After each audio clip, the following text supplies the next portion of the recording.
What if you need two or more competitors to bid on the same job in the same system, and neither one can ever know the other exists? In competitive bidding, leaking a rival's identity or their number can void a bid, blow up trust, or invite legal trouble. The naive answer is give them a shared site and hide things. That leaks. I'm sure people have tried workarounds such as members list, item level permissions, and they all leak somewhere. Here's a SharePoint build where each vendor sees a clean, private portal, and the project manager sees everything from one dashboard. Let me show you. Here's the conceptual layout. The top part, bids, is accessible only by the project manager. The vendors never see this. They have no access to it. The vendors beneath are individual communication sites that have no permissions into the bid site whatsoever. The bid information from the top level site is sent over to the vendor sites via a Logic app API call. So the web part is populated via that, so there's never any access at all into the bid site.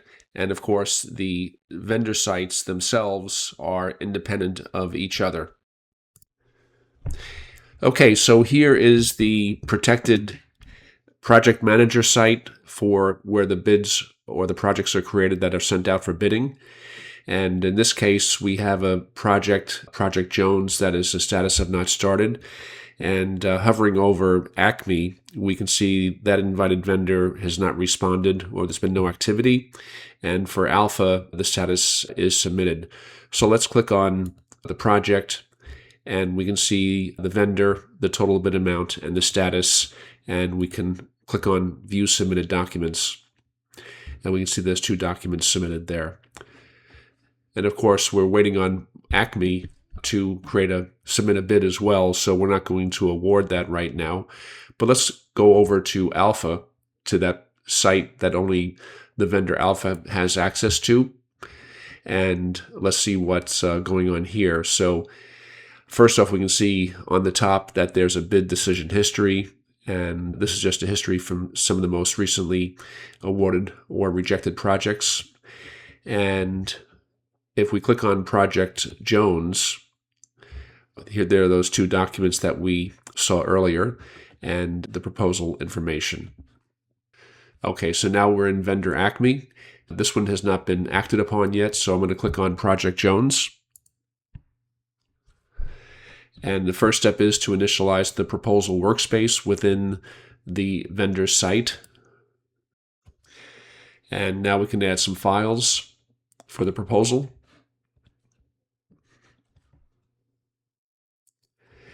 And edit the proposal info, and we'll put in a proposal of $70,000, and we'll make this submitted. So now that we're back to the bid proposal manager dashboard, we can see that both Acme and Alpha have submitted. So let's expand that, and here's Acme, the one we just did.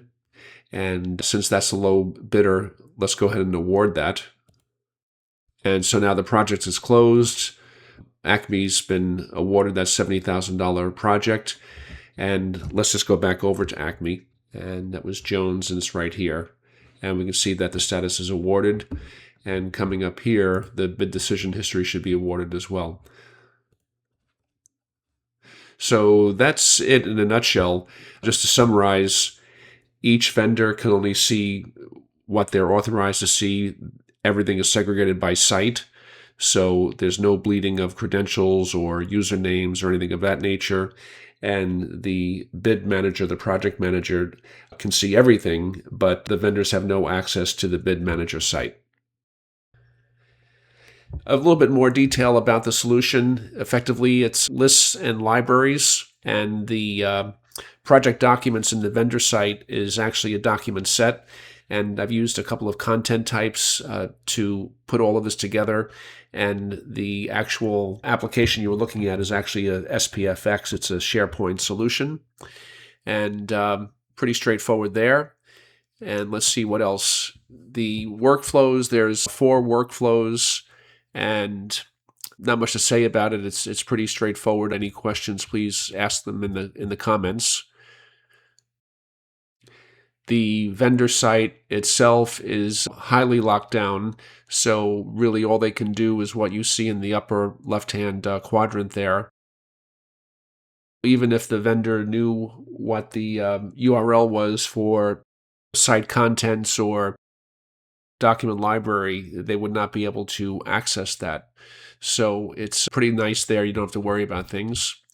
And then finally, just the thought process, the hub site idea with communication sites, in my opinion, works the best. And there's no worry about things where the single group site with trying to hide stuff and doing all these different things with CSS or what have you, could come back to bite you at some point in time. So the downside is that the solution I just shown is certainly more complex to set up and roll out and maintain. But if the goal is security and isolation, that's what you need to do.